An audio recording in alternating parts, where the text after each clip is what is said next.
कलयुग में हर कोई अपनी अपनी परेशानियों से जूझ रहा है।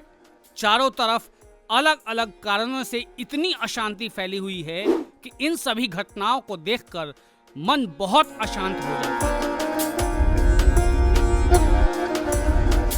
ऐसे में कलयुग में भगवान शिव के जीवन के रहस्य आपको जीवन को समझने में मदद करते हैं। भगवान शिव के इन 6 रहस्यों से आपको कलयुग से जुड़े ऐसे जवाब भी मिलते हैं जिसका जवाब आप भी अक्सर तलाशते रहते होंगे। आइए जानते हैं भगवान शिव के जीवन से जुड़े ऐसे रहस्यों को जो आपको जीना सिखाएंगे।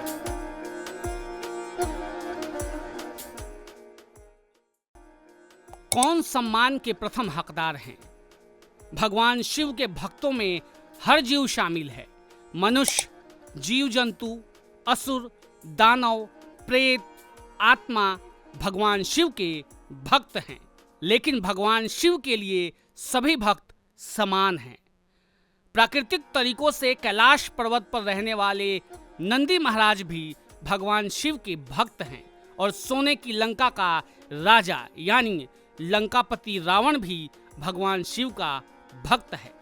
भगवान शिव के लिए केवल अपने भक्तों से मिलने वाला प्रेम और समर्पण भाव ही महत्व रखता है। उन्हें किसी भी भक्त के रहन सहन और धन वैभव से कोई मतलब नहीं है। उसके लिए सब समान हैं। कलयुग में भी हर मनुष्य को किसी भी अन्य मनुष्य के व्यवहार, व्यक्तित्व और विचारों को ही महत्व देना चाहिए, न कि उनके वैभव को, सांसारिक छवि को सबसे पहले रखना चाहिए। जल की तरह शीतल बने रहे।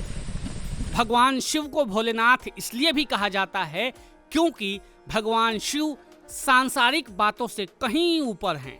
भगवान शिव नहीं अपनी प्रशंसा से अभिभूत होते हैं और न ही आलोचना उन्हें विचलित कर पाती है।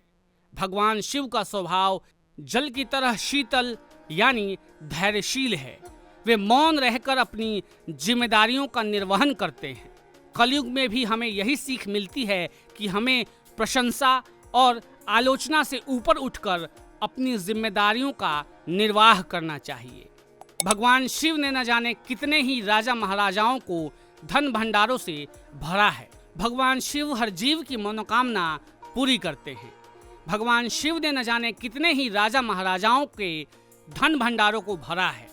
जिस भक्त ने भी सच्चे मन से जिस चीज की कामना की है, भगवान शिव ने उसकी मनोकामना पूरी की। लेकिन सभी धन वैभव बांटने वाले शिव खुद प्रकृति के करीब रहना पसंद करते हैं।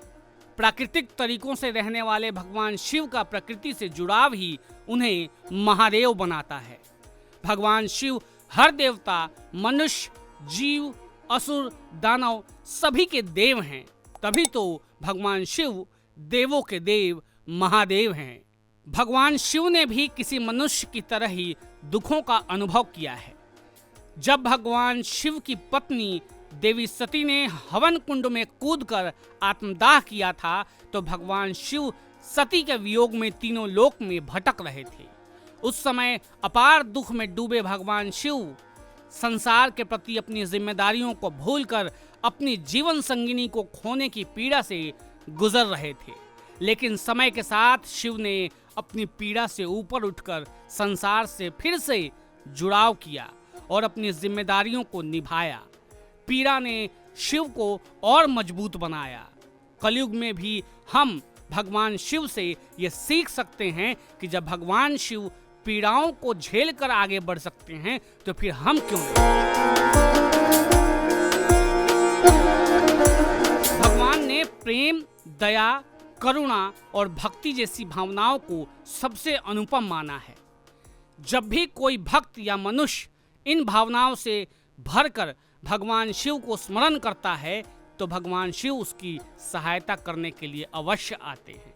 जैसे भगवान शिव धैर्य रखते हैं, लेकिन जैसे उनके भक्तों पर मुसीबत आती है तो वो अपने भक्तों की रक्षा करने के लिए विकराल रूप धारण कर लेते हैं।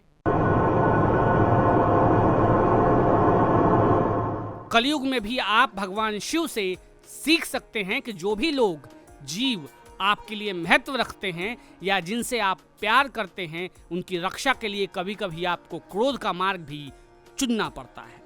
परिस्थितियों को देखते हुए स्वयं को उसके अनुरूप बदलना। भगवान शिव को सृष्टि का संहारक कहा गया है, लेकिन महादेव का अस्तित्व इससे काफी ऊपर है।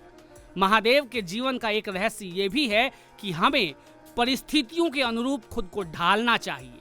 जब समुद्र मंथन हुआ था तो मंथन से विष की उत्पत्ति हुई थी। इस विष के प्रभाव से संपूर्ण सृष्टि विषाक्त होने लगी थी। ऐसे में महादेव ने नई भूमिका को अपनाते हुए विष के प्याले को ग्रहण करके पूरी दुनिया को बचाया था। समुद्र मंथन के इस प्रसंग से कलयुग में हम ये सीख सकते हैं कि समय के अनुसार खुद को नई जिम्मेदारियों में ढालना कितना आवश्यक होता है। वेणु भक्ति के इस अद्भुत सीरीज में आपको और भी ऐसे वीडियोस देखने को मिलेंगी जिन्हें देख आप कहेंगे अद्भुत। तो अद्भुत की इस सीरीज में इतना ही। अगले सोमवार मिलेंगे किसी और अद्भुत वीडियो के साथ। तब तक के लिए हर हर महादेव।